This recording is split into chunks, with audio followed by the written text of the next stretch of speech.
Welcome back and thank you for staying with us. Let's take you to the UK now, where MPs are going to debate the ongoing crisis in Ukraine.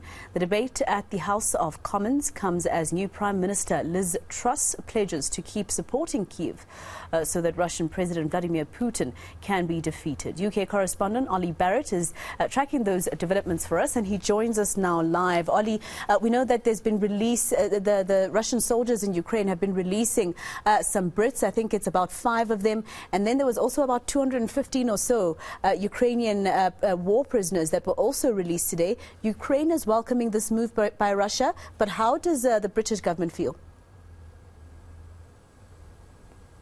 Yeah, the British government is very pleased as well, very much welcoming the release of those 5 British nationals that had been captured by Russian-backed forces.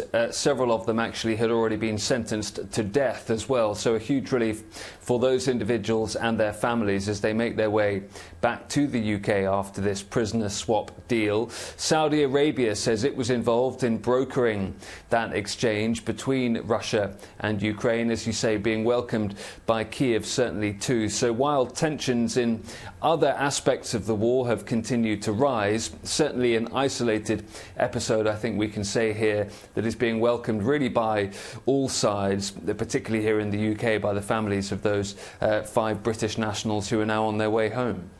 And the fact that MPs will be discussing this today, what do you think is going to be said by some of them, especially because we know that the British government has always said Vladimir Putin and Russia should be penalized. They voted, for instance, with the US in terms of sanctions that should be imposed against Russia.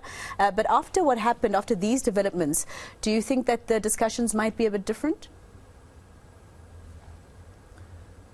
Well, absolutely. We're going to hear again a lot of British MPs singing from the same hymn sheet on this. It's one of those issues on which there's really quite a large amount of cross-party agreement on the way forward, and indeed the opposition Labour Party have been pretty supportive actually of the UK government's stance when it comes to the war in Ukraine and support for the Ukrainian government, support for the Ukrainian military as well. So I think we will hear MPs from all sides say that they believe that that continues to be the right position to stick to. It's really the return of Parliament after that period of mourning after the death of Queen Elizabeth II. So in a sense, parliamentarians making a statement about how importantly they view the Ukraine issue, wanting to get straight back into it today as Parliament returns this week. And as you say, Liz Truss, the new incoming UK Prime Minister, she's given a major speech overnight at the United Nations General Assembly, insisting that the world needs to stand up to what she says is Vladimir Putin's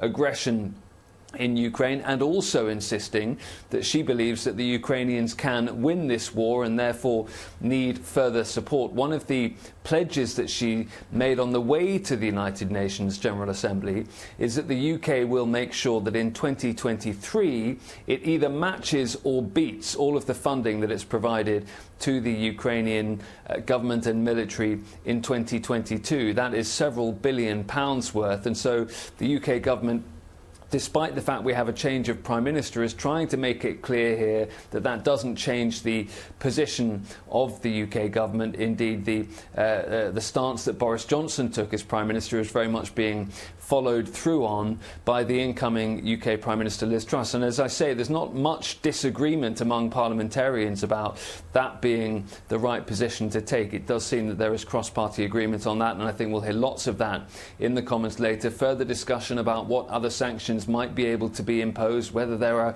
many left that could make a meaningful impact on the Russian economy. But certainly Liz Truss, as the new incoming Prime Minister, has been trying to show that she will be continuing the UK stance on this. The UK has been widely praised by the Ukrainian government for not just the support that it's given in financial terms, but also the training, for example, of the Ukrainian military that it was carrying out years in advance of that Russian invasion.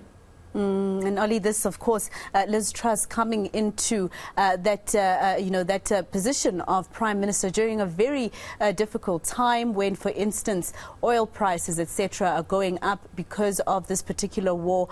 So she's going to have a lot on her plate.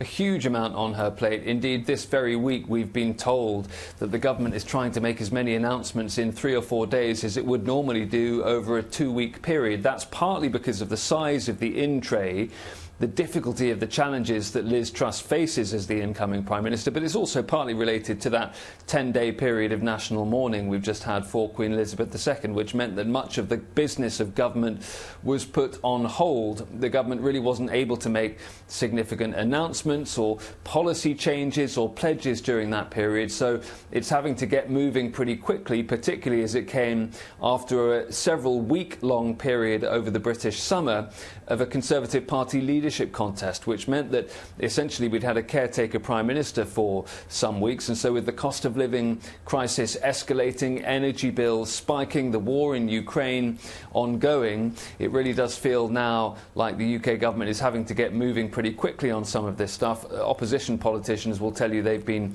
as a Conservative Party, far too slow to deal with some of the issues that the National Health Service is seeing, the cost of living crisis issues, energy bills spiking, and so that is feeding into, I think, the urgency with which the government is now trying to show that it is responding to some of those issues.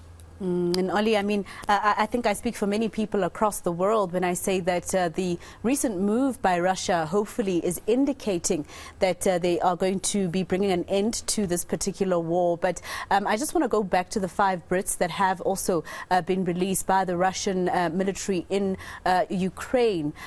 Do we have any more information about them, their identities, who they are, what were they doing in Ukraine? Were they there maybe as humanitarian aid? Yeah, Aidan Aslin, John Harding, Dylan Healy, Andrew Hill, Sean Pinner, and they've all been released. They've been headed back to the UK, reuniting with families at Heathrow Airport. One of the non-profit organisations which has been working with some of the families says that they're looking for normality now after what they've described as a horrific ordeal. On the way back, a couple of the men described feeling like they had evaded Russian prolonged captivity and that potential death sentence by the skin of their teeth. They say we're now out of the danger zone. They were captured while fighting with Ukrainian forces in Ukraine, and so clearly these were individuals that felt motivated to join that particular fight, and now, as I say, reuniting with their families after what's been a very worrying time for them. It absolutely is good news, and I hope, like I said, Olly, that for the sake of all of us, that this is an indication that this war is coming to an end. Our UK correspondent Olly Barratt speaking to us there about developments around the Russia-Ukraine conflict.